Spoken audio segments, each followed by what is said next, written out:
जो आपके काव्य खंड है, हिंदी तृतीय का काव्य खंड है, उसका हम चौथा अध्याय, वैसे काम से देखे तो नौ अध्याय शुरू होता तो 12वां अध्याय। ठीक है, तो आपके जो नया पैटर्न है, नया कोर्स है एनसीईआरटी वाला, वो ही हम करवा रहे हैं।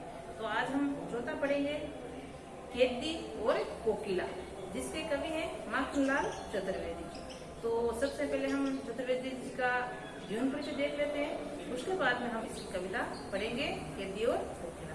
तो शुरू करते हैं जीवन परिचय। तो जीवन परिचय में सबसे पहले हम इनका जन्म देखते हैं। तो माखनलाल चतुर्वेदी जी का जन्म होता है 4 अप्रैल 1889 ईस्वी, और होता कहाँ है? मध्य प्रदेश, जिला होशंगाबाद,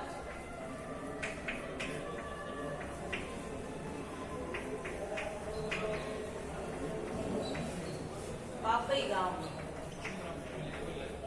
पापई गांव में।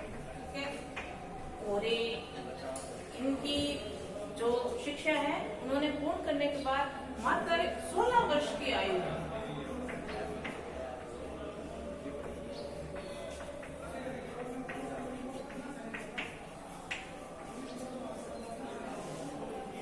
सरकारी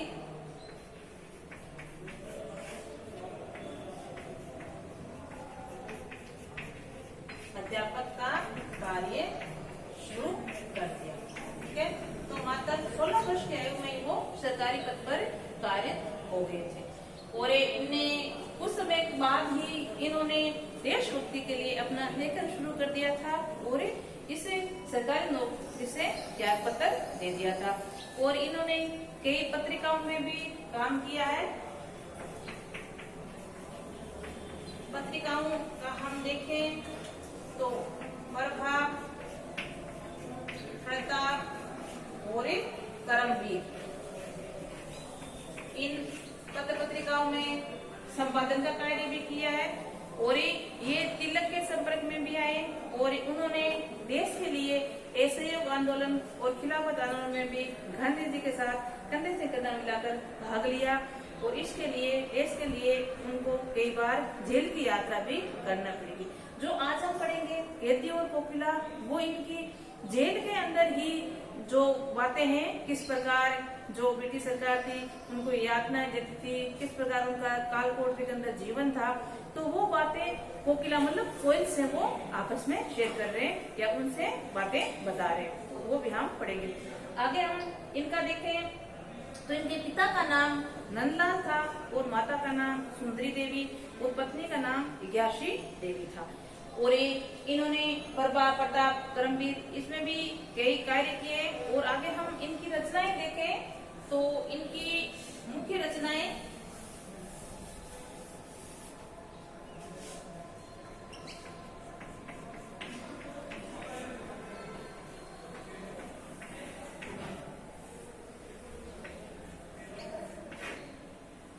समर्पण, कुशल की अभिलाषा,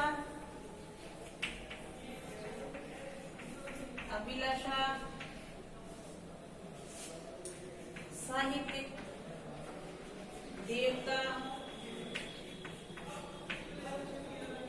हिमतरंगिणी, ये भी इनकी मुख्य रचनाएं थी।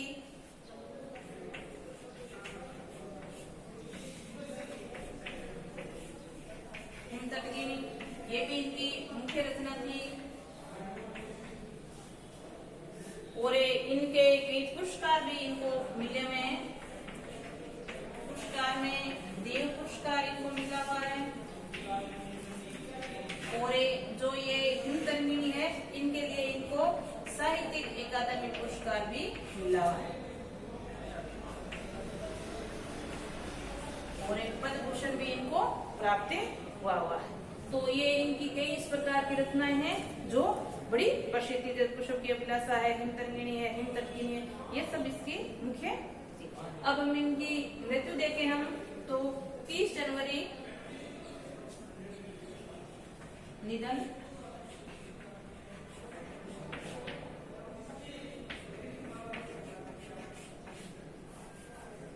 1938 1868 ईस्वी को इनका निधन हो जाता है। तो ये था हमारे माखनलाल चतुर्वेदी का जन्म, जीवन परिचय, जन्म से लेकर मृत्यु तक का, और ये आधुनिक काल के कवि माने जाते हैं। ठीक है, अब हम इनकी आज जो कविता है खेती और कोकिला, उसका हम आज अध्ययन करेंगे। तो मैंने आपको बताया, जब ये देश के लिए कई बार जेल भी गए, तो जेल में ही उन्होंने ये कविता, एक जो कोयल है उसके साथ बातें करके बताते हैं कि किस प्रकार का जीवन हम जी रहे हैं, कितना कष्ट में है जो हम सहन कर रहे हैं देश के लिए। तो शुरू करते हैं हम आपकी आज की कविता, खेती और कोकिला। क्या गाती हो, क्यों रह जाती हो, कोकिल बोलो तो क्या लाती हो, संदेशा किसका है, कोकिला बोलो तो। ये कोविल जो कोयल थी, उसे कवि कह रहे हैं कि तुम क्या गाती हो और बार बार यहाँ आ रही हो, तो हमारे लिए क्या संदेश लेकर आई हो, हमें बताओ। तो भाई हमारे लिए कोई अच्छा संदेश है या कुछ और नई बात है तो हमें आप बता दो। आगे, ऊंची काली दीवारों के घेरे में, ऊंची काली दीवारें किसको कहा है, जो जेल थी उसको, कि हम तो ऊंची काली दीवारों के अंदर क्या है, कैद है, डाकू चोरों बदमाशों के डेरे में। और यहाँ डाकू चोर बदमाश किसको कहे, ब्रिटिश शासन को। तो ये हमारे को गिरफ्तार कर रखे हैं, यहाँ जेल में डाल रखा है। जीने को देते नहीं पेट भर खाना, और हमें पेट भर खाना भी नहीं नसीब होता है, जो हमें जीवन के लिए अति आवश्यक है। एक भोजन अभी है, वो भी हमें यहाँ मुख्य रूप से खाने के लिए नहीं मिलता है। जीवन का मरने भी नहीं देते, तड़प कर रह जाते हैं, और हमें इस प्रकार की यातना दी जाती है, ना तो हम जी सकते हैं और ना ही मर सकते हैं। तो क्या जीने भी नहीं देते और हम तड़प कर रह जाते हैं। जो ब्रिटिश सरकार थी, जो देश के लिए, आजादी के लिए हमारे जो देशभक्त थे, उनको उन्होंने इस प्रकार की यातनाएं दी है, जो अगर हम उनको देख लें तो हमारी रूह कहाँ पे उठ पड़ती है। और उन देखो देशभक्तों ने हमारे आजादी के लिए, हमारे देश को स्वतंत्र कराने के लिए किस प्रकार की यातनाएं सहन की है, जिसलिए आज हम स्वतंत्र रूप से इस देश के अंदर अपना संपूर्ण का कार्य कर रहे हैं, जीवन जी रहे हैं। तो कह रहे हैं कि हमें ना तो मरने दिया जाता है और ना ही जीने दिया जाता है, इस प्रकार की यातनाएं दी जाती है। आगे देखो, जीवन पर अब दिन रात कड़ा पेरा, और हमारे पर जो सिपाही लगे हुए हैं वो दिन रात कड़ी निगरानी रखते हैं, पेरा रखते हैं कि कहीं हम किसी से संपर्क ना कर ले, कहीं हम बाहर न चले जाएं, किसी से देशभक्त मिल ना ले। तो इसलिए हमारे जीवन पर दिन रात कड़ा क्या रहता है, पहरा रहता है। शासन है या तम का प्रभाव गहरा, जो ये शासन तमल अंधेरा, अंधेरा इस पर गहरा प्रभाव पड़ा हुआ है। जो ब्रिटिश सरकार का है उसको ही तम का शासन बताया है, अंधेरे का शासन बताया है, तो इसका क्या हम पर प्रभाव गहरा रहता है। हिम कर निराश कर चला, रात भी काली, जो दिन आया वो भी हमें निराश कर दिया, और जो रात आई वो भी क्या है, काली है। इस समय कालिया में जागी क्यों आली, आली मतलब शकील, के मेरी शकील कोकिला को बोल रहे हैं कि तू इस रात में क्यों जाग रही हो, हमारे लिए या हमारे लिए क्या संदेश लाई हो, जाकर हमें भी तो बताओ। आगे हैं, क्यों भूख पड़ी वेदना बोझ वाली सी, कोकिला बोलो तो क्या लुटा है। और ये मन में बार बार ये भूख उठ रही है, वेदना उठ रही है, पीड़ा उठ रही है कि हम किस प्रकार की ये वेदना झेल रहे हैं। तो कोकिला बोलो तो क्या लूट गया, कि तू भी इस प्रकार की पीड़ा में आवाज में क्यों बोल रही हो, तुम्हारा भी क्या लूट गया है। तो पीड़ा का जो तेरा स्वर है वो पीड़ा में, वेदना में, तो हमें लगता है, या मैं पूछ रहा हूँ आपको कि आपका क्या लूट गया है। ये किससे कह रहा है, कोकिला से। आगे हम देखें, मृदल वैभव की रखवाली सी, कोकिला बोलो तो, क्या तू हमारे मधुर शोर में वो हमारे गाना गा रही है, जिससे हमें हौसला बन रहा है, जिससे हमारी रखवाली सी मतलब एक केयर सी हो रही है, तो बोलो तो, तुम हमें कुछ संदेश बताओ। तो क्या हुई बावली अर्धरात्रि को क्यों चीखी, क्या तू क्या पागल हो गई है, बावली हो गई, जो आधी रात रो क्यों चीख रही है, क्यों चिल्ला रही है। कोकिला बोलो तो, तू आधी रात को हमें यहाँ चीखने के लिए क्या संदेश लेकर आई है, वो हमें आप बताओ तो सही। किस दाना दावानल की ज्वाला है दिखी, कोकिला बोलो तो। दावानल जंगल की आग को कहते हैं। तो क्या तुम्हें कौन सी जंगल की आग दिखाई दे रही है? बताओ तो सही। क्यों अर्धरात्रि में इस प्रकार चीख रही हो?